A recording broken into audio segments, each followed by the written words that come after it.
வணக்கம் நண்பர்களே, நீங்கள் பார்க்குற தமிழர் கிரியேஷன் சேனல். நான் உங்கள் ஹரிபிரசாத். இப்போ நடந்துக்கிட்டு இருக்க பிரச்சனை பற்றி எல்லாருமே கேள்விப்பட்டிருப்பீங்கன்னு நினைக்கிறேன். மார்வல் கூடி சீக்கிரம் ஸ்பைடர்மேன், அப்புறம் சில அவெஞ்சர்ஸ் அயன்மேன், ஹாக்காய், பிளாக் விடோ இந்த மாதிரி சில கேரக்டர்ஸோட ரைட்ஸை கூடி சீக்கிரம் இழக்க போகிறாங்க. அவங்க கிட்ட இருந்து அந்த ரைட்ஸ் எல்லாம் போக போகுது அப்படிங்கிற மாதிரி ஒரு நியூஸ் கேள்விப்பட்டிருப்பீங்க. ஸோ அந்த நியூஸ் உண்மையாக இருக்க பட்சத்தில் கூடி சீக்கிரம் மார்வல் கிட்ட இருந்து இந்த கேரக்டர்ஸோட ரைட்ஸ் எல்லாம் போக போகுதா அப்படின்னு நாம் இந்த வீடியோவில் கிளியராக டிஸ்கஸ் பண்ண போகிறோம். ஃபஸ்ட்டு இந்த நியூஸு உண்மைதான், இது ஃபேக்கான நியூஸ் கிடையாது. இப்போ ஹாலிவுட் சைட் இந்த பிரச்சனை உண்மையாக போயிட்டுருக்கு. ஸோ நியூஸு உண்மையான நியூஸ் தான். ஃபஸ்ட்டு என்ன பிரச்சனை போயிட்டுருக்கு அப்படிங்கிறது கிளியராக தெரிஞ்சுக்கோங்க. அதுக்கப்புறம் மார்வல் கிட்ட இருந்து இந்த கேரக்டர்ஸோட ரைட்ஸ் போகுமா போகாதா அதை பற்றி அப்புறம் நான் டீட்டெயிலாக எக்ஸ்பிளைன் பண்ணுறேன். இங்கே பிரச்சனை என்னன்னா, மார்வல் சைட் இருக்க நிறையா comic book character, Spiderman, doctor strange, Iron Man இந்த மாதிரி முக்காவாசி கேரக்டர்ஸுக்கு ஸ்டீவ் டிட்கோ டிசைன் ஆர்டிஸ்டாக இருந்திருக்காரு. ஸோ அவர் இந்த கேரக்டரை உருவாக்கல, பட் அந்த கேரக்டரோட டிசைனை கிரியேட் பண்ணது ஸ்டீவ் டிட்கோ தான். ஸோ இப்போ ஸ்டீவ் டிட்கோவோட எஸ்டேட் அப்படின்னு ஒருத்தரை சொல்லுவாங்க.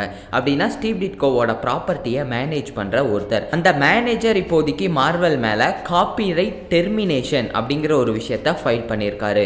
ஃபஸ்ட்டு காப்பிரைட் டெர்மினேஷன்னா என்னன்னு உங்களுக்கு கிளியராக தெரிஞ்சாதான் இதுக்கப்புறம் இந்த பிரச்சனை பற்றி உங்களால் சூப்பராக புரிஞ்சுக்க முடியும். ஸோ ஃபஸ்ட்டு காப்பிரைட் டெர்மினேஷன்னா என்ன அப்படிங்கிறத எக்ஸ்பிளைன் பண்ணுறேன். ஒரு பெஸ்ட் எக்ஸாம்பிள், இப்போ நீங்கள் ஒரு ஆர்டிஸ்ட், அந்த ஆர்டிஸ்ட் அப்படிங்கிறப்ப நீங்கள் ஒரு மியூசிக் கிரியேட் பண்ணுற ஆர்டிஸ்ட்டாக இருக்கலாம், இல்லை காமிக் புக் ஆர்டிஸ்ட்டாக இருக்கலாம், என்ன வேணாலுமே இருக்கலாம். இப்போ நம்ம எக்ஸாம்பிளுக்கு ஒரு மியூசிக் ஆர்டிஸ்ட்டை எடுத்துக்குவோம். அவர் ஒரு மியூசிக்கை கிரியேட் பண்ணுறாரு தனியாக. அவர் எந்த ஒரு கம்பெனிலையும் ஜாயின் பண்ணுறதுக்கு முன்னாடி தனியாக ஒரு மியூசிக்கை கிரியேட் பண்ணார். அடுத்து அவர் கிரியேட் பண்ண மியூசிக்கை மிகப்பெரிய ஒரு மியூசிக் கம்பெனிக்கு விற்கணும்னு நினைக்கிறாரு. அவர் நினச்ச மாதிரியே அந்த கம்பெனிக்கு ஒரு குறிப்பிட்ட அமௌண்ட்டுக்கு அவரோட மியூசிக்கை வித்துடுறாரு. விற்றதுக்கப்புறம் அந்த மியூசிக்கோட மொத்த காப்பிரைட் ஷிப்புமே அந்த கம்பெனிக்கு போயிடும். அதுக்கப்புறம் அந்த மியூசிக்கை அந்த கம்பெனி ஓன் பண்ணிடுவாங்க.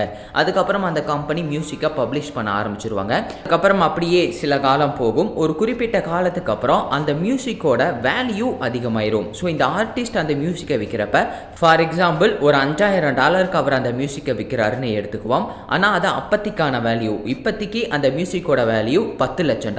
ஸோ அப்போ யோசிச்சு பாருங்க, $5000 எங்கே இருக்குது, $10 லட்சம் எங்கே இருக்குது. ஸோ இப்போ அந்த மியூசிக்கை அவர் அந்த கம்பெனிக்கு விற்றதுக்கப்புறம் அந்த $10 லட்சம் இப்போதைக்கு அந்த கம்பெனிக்கு தான். ஏன்னா மியூசிக்கை இப்போதைக்கு கம்பெனி தான் ஓன் பண்ணியிருக்காங்க.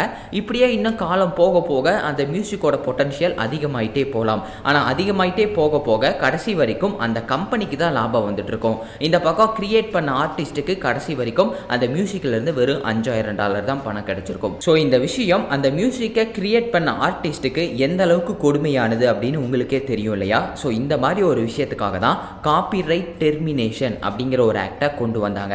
இந்த ஆக்டை 1978 இருந்து தான் அமல்படுத்துறாங்க.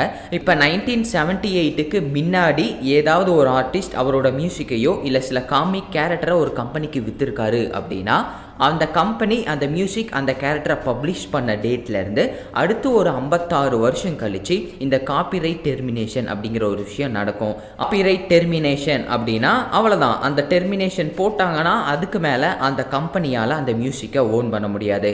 ஸோ அப்போ ஒரு ஆர்டிஸ்ட்கிட்ட இருந்து ஒரு மியூசிக்கையோ இல்லை காமிக் கேரக்டரையோ ஒரு கம்பெனி வாங்கினாங்கன்னா அந்த கேரக்டரை அந்த மியூசிக்கை ஒரு 56 வருஷம் அந்த கம்பெனி யூஸ் பண்ண முடியும். அதுக்கப்புறம் அந்த ரைட்ஸ் மொத்தமும் அந்த ஆர்டிஸ்ட் உருவாக்குன அந்த கிரியேட்டருக்கே போய் சேர்ந்துரும். இதுதான் அந்த காப்பிரைட் டெர்மினேஷன் ஆக்ட். ஸோ இது 56 வருஷம் கழிச்சு ஒன்ஸ் அந்த ஆத்தர் காப்பிரைட் டெர்மினேஷன் அந்த கம்பெனி மேலே ஃபைல் பண்ணாரு அப்படின்னா உடனே அந்த கம்பெனி கிட்ட இருந்து அந்த ரைட்ஸ் போகாது.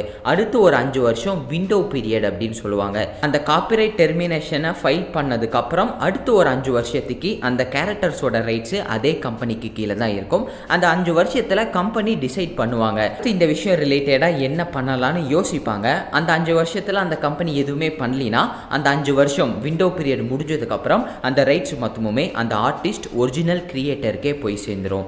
ஸோ இந்த காப்பிரைட் டெர்மினேஷன் ஆக்டை தான் இப்போ மார்வல் மேலே ஸ்டீவ் டிட்கோவோட எஸ்டேட் ஃபைல் பண்ணியிருக்காங்க. ஸோ இப்போ ஸ்டீவ் டிட்கோ கிரியேட் பண்ண ஸ்பைடர்மேன், ஒரு சில அவெஞ்சர்ஸ் கேரக்டரோட ரைட்ஸ் இப்போ கூடிய சீக்கிரம் நம்ம ஸ்டீவ் டிட்கோவுக்கு சேர்ற மாதிரி இந்த கேஸை ஃபைல் பண்ணியிருக்காங்க. ஸோ அப்போ இப்போ நான் சொன்ன மாதிரி காப்பிரைட் டெர்மினேஷன் ஆக்டில் கடைசியில் அந்த ரைட்ஸ் எல்லாம் ஒரிஜினல் கிரியேட்டருக்கு தானே போகணும். அப்போ கூடிய சீக்கிரம் மார்வல் ஸ்பைடர்மேன் மற்ற அவெஞ்சர்ஸோட கேரக்டர்ஸ் எல்லாத்தையும் லாஸ் பண்ணிடுவாங்களா அப்படின்னு நினச்சிங்கன்னா வெல் அதுதான் கிடையாது. ஸோ நிறையா ஃபேன்ஸ் கண்டிப்பாக மார்வல் கூடி சீக்கிரம் இந்த கேரக்டர்ஸோட ரைட்ஸ் எல்லாம் லாஸ் பண்ணிடுவீங்கன்னு நினச்சிருப்பீங்க. அண்ட் ஈவன் சில fans Spider-Man no way home தான் கடைசியாக நம்ம பார்க்க போகிற ஸ்பைடர்மேன் படங்கிற லெவலுக்கு யோசிக்க ஆரம்பிச்சிட்டிங்க. பட் அதெல்லாம் நடக்கிறதுக்கு வாய்ப்பு ரொம்ப ரொம்ப கம்மி தான். மார்வல் கிட்ட இருந்து இந்த ரைட்ஸ் கண்டிப்பாக போகாது. ஏன் போகாது அப்படின்னுங்கிறத நான் இப்போ எக்ஸ்பிளைன் பண்ணுறேன். ஸோ இப்போ ஸ்டீவ் டிட்கோ எஸ்டேட்லேருந்து இந்த காப்பிரைட் டெர்மினேஷனை ஃபைல் பண்ணியிருக்காங்க. அதுக்கு எகெயின்ஸ்டாக மார்வல் தான் இப்போதைக்கு கோர்ட்டில் ஒரு கேஸ் போட்டிருக்காங்க. அந்த கேஸ் கோர்ட்டில் நடக்கும். அந்த கேஸில் யார் ஜெயிக்கிறாங்களோ அவங்களுக்கு தான் அந்த ரைட்ஸ் போகும். கண்டிப்பாக அந்த கேஸில் மார்வல் ஜெயிக்கிறதுக்கு தான் அதிக வாய்ப்பு இருக்குது. ஈவன் இந்த மாதிரி காப்பிரைட் கேஸ் மார்வலுக்கு ஒன்றும் புதுசு கிடையாது. மார்வலுக்கு மட்டும் இல்லை, டிசிக்கு கூட இந்த மாதிரி நிறைய கேஸ் வந்திருக்கு. டிசியோட சூப்பர்மேன் கேரக்டரை உருவாக்கின அந்த ஆத்தரோட எஸ்டேட் கூட சூப்பர்மேனோட ரைட்ஸ் திருப்பி எங்களுக்கு வேணும்னு சொல்லி இந்த மாதிரி ஒரு கேஸ் போட்டிருக்காங்க. ஃபைனலாக ஆனால் டிசி தான் ஜெயிச்சாங்க. அதே மாதிரி மார்வலும் இதுக்கு முன்னாடி ஜாக் கெர்பிக்கு இந்த மாதிரி ஒரு கேஸ் தான் போட்டிருந்தாங்க. ஜாக் கெர்பி கிரியேட் பண்ண சில கேரக்டர்ஸோட ரைட்ஸ் வேணும்னு அவரோட எஸ்டேட் மூலிமா ஒரு கேஸ் போட்டிருந்தாங்க. அந்த கேஸ்லேயும் மார்வல் தான் ஜெயிச்சாங்க. பட் நான் முன்ன சொன்ன மாதிரி காப்பிரைட் டெர்மினேஷனில் கடைசியில் அந்த ரைட்ஸ் எல்லாம் காப்பிரைட் ஓனர்ஸ்க்கு, அதாவது அந்த ஒரிஜினல் ஆர்டிஸ்ட்டுக்கு தான் போய் சேரும். அப்படி இருக்கிறப்ப மார்வல் எப்படி இந்த கேஸில் ஜெயிப்பாங்கன்னு நான் இப்போ எக்ஸ்பிளைன் பண்ணுறேன்.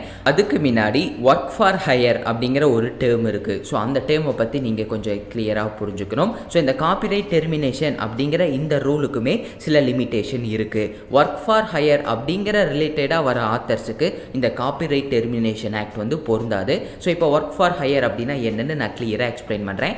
எக்ஸாம்பிளோடவே எக்ஸ்பிளைன் பண்ணுறேன். அதுக்கு எக்ஸாம்பிளுக்கு ஒரு லக்ஸுரி கார் இல்லைன்னா பைக் கம்பெனி எடுத்துக்கோங்க. அந்த கார் பைக் கம்பெனியில் இனிஷியலாக ஒரு மாடல் தயாரிச்சிருப்பாங்க. அடுத்து வருஷங்கள் போக போக ஒவ்வொரு வருஷத்துக்கும் புது புது மாடல் தயாரித்து லான்ச் பண்ணிகிட்டே இருப்பாங்க. அந்த புது புது மாடல் எல்லாத்தையுமே அந்த கம்பெனி ஓனர் கிரியேட் பண்ணலை. அந்த கம்பெனிக்கு கீழே வேலை செய்கிற நிறையா இன்ஜினியர்ஸ் தான் அந்த டிசைனை கிரியேட் பண்ணுறாங்க. ஆனால் கிரியேட் பண்ணுறது அந்த இன்ஜினியர்ஸாக இருந்தாலும் கடைசியில் ரைட்ஸ் மொத்தமும் அந்த கம்பெனிக்கு தான் போகும். அந்த கார்ஸ் எல்லாத்தையுமே அந்த கம்பெனி தான் ஓன் பண்ணுறாங்க. அது மட்டும் இல்லாமல் நார்மலான சில ஃபேக்ட்ரி ப்ராடக்ட்ஸ் எடுத்துக்கோங்க. அந்த ப்ராடக்டை அங்கே இருக்கிற ஒர்க்கரும் சேர்ந்து தான் தயாரிக்கிறாங்க. அதுக்கு அந்த ஒர்க்கருக்கு சம்பளம் தந்துடுவாங்க.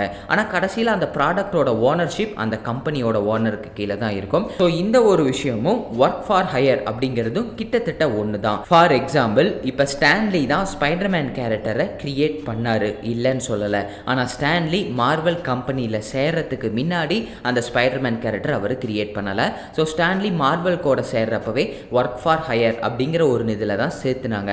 ஒர்க் ஃபார் ஹையர் அப்படின்னா ஒரு சின்ன அக்ரிமெண்ட். அந்த அக்ரிமெண்ட் பிரகாரம் நீங்கள் எங்கள் மார்வல் கம்பெனிக்கு வேலைக்கு வர ஒரு ஒர்க்கர், ஒரு எம்ப்ளாயி, அவ்வளோதான். ஸோ ஒன்ஸ் அவர் மார்வல் கம்பெனிக்கு வேலை செய்ய ஆரம்பித்ததுக்கப்புறம் அந்த கம்பெனியோட சப்போர்ட் மூலிமா ஸ்பைடர்மேன் அப்படிங்கிற ஒரு கேரக்டரை அவர் கிரியேட் பண்ணார். ஸோ இந்த இடத்துல ஸ்டான்லி அப்படிங்கிறது ஒரு ஒர்க்கர், அந்த பக்கம் ஸ்பைடர்மேன் அப்படிங்கிற கேரக்டர் ஒரு ப்ராடக்ட். ஸோ ஒரு கம்பெனிக்காக அந்த ப்ராடக்டை கிரியேட் பண்ணி கொடுக்குற ஒரு ஒர்க்கர் தான் ஸ்டான்லி. ஸோ என்ன தான் ஒர்க்கர் அந்த ப்ராடக்டை கிரியேட் பண்ணாலும் அந்த கம்பெனி தான் அந்த ப்ராடக்டை ஓன் பண்ணுவாங்க.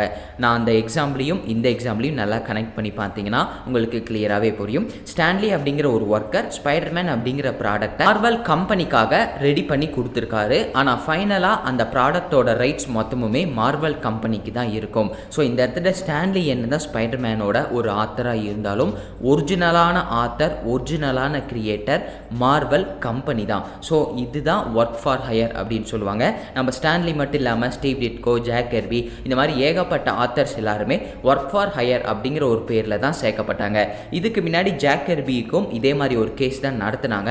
அந்த கேஸ்லையும் ஜாக் கெர்பியை நாங்கள் ஒர்க் ஃபார் ஹையரில் தான் வச்சுருந்தோம், அதனால் அவர் கிரியேட் பண்ண ப்ராடக்ட்டுக்கு நாங்கள் தான் சொந்தக்காரங்க அப்படின்னு கோர்ட்டில் வாதாடி மார்வல் ஈஸியாக அந்த ரைட்ஸை அவங்களே தக்க வச்சுக்கிட்டாங்க. அதே மாதிரி ஒரு விஷயத்த இப்போ ஈஸியாக ஸ்டீவ் டிட்கோக்கும் பண்ணிடுவாங்க. அவரையும் நாங்கள் ஒர்க் ஃபார் ஹையரில் தான்ப்பா வச்சுருந்தோம், இந்த கேரக்டரோட ரைட்ஸ் எங்களுக்கு தான் சொந்தம் அப்படின்னு ஈஸியாக மார்வல் இந்த கேஸில் ஜெயிக்கிறதுக்கு தான் அதிக வாய்ப்பு இருக்குது. ஸோ அதனால் இந்த ரைட்ஸ் மார்வல் கிட்ட இருந்து போகாது. பட் சப்போஸ் மார்வல் தான் ஜெயிக்கிறதுக்கு அதிக வாய்ப்பு இருக்குது, இருந்தாலுமே ஆப்போசிட் பார்ட்டி ஒருவேளை இந்த கேஸில் ஜெயிச்சிட்டா கூட மார்வல் கிட்ட இருந்து ஸ்பைடர்மேன் மற்ற சில கேரக்டரோட ரைட்ஸ் போகிறதுக்கு வாய்ப்பு கம்மி தான்.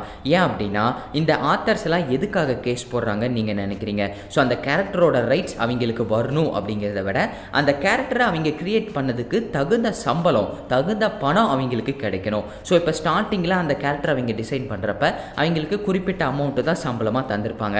ஆனால் இப்போ அந்த கேரக்டரோட பொட்டன்ஷியல் அப்படிங்கிறது வேறு. அவெஞ்சர் ஸ்பைடர்மேன் அப்படிங்கிற கேரக்டர் இப்போ எந்த அளவுக்கு வேல்யூவான கேரக்டர்னு ஃபேன்ஸ் ஆனவங்களுக்கு நல்லாவே நல்லாவே தெரியும். ஆனால் அந்த மாதிரி கேரக்டர்ஸை உருவாக்குனதில் அந்த கிரியேட்டருக்கு மிகப்பெரிய ஒரு பங்கு இருக்குல்ல, அதனால் அந்த கிரியேட்டருக்கு தகுந்த சம்பளம் தகுந்த பணம் கிடைக்கணும் அப்படிங்கிறதுக்காக தான் இந்த கிரியேட்டர்ஸ் காப்பிரைட் டெர்மினேஷன் அப்படிங்கிற ஒரு கேஸையே ஃபைல் பண்ணுறாங்க. அதனால் ஒருவேளை இந்த கேஸில் அந்த கிரியேட்டர் சைட் ஜெயிச்சாலுமே மார்வெல் இல்லை டிஸ்னி ஒரு குறிப்பிட்ட பணத்தை கொடுத்து திருப்பி அந்த கேரக்டர்ஸோட ரைட்ஸை மார்வெலே வாங்கிடுவாங்க.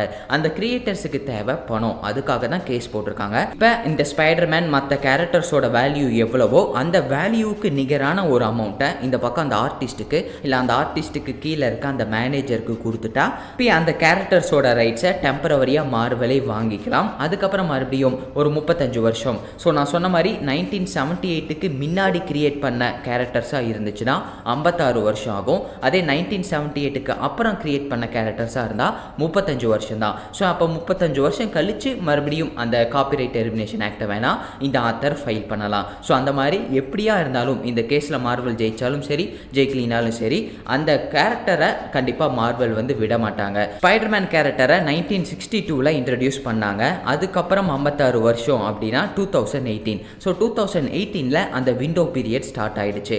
அடுத்த 5 வருஷம் அப்படின்னா 2023 ஜூலை வரைக்கும் மார்வெலுக்கு டைம் இருக்குது.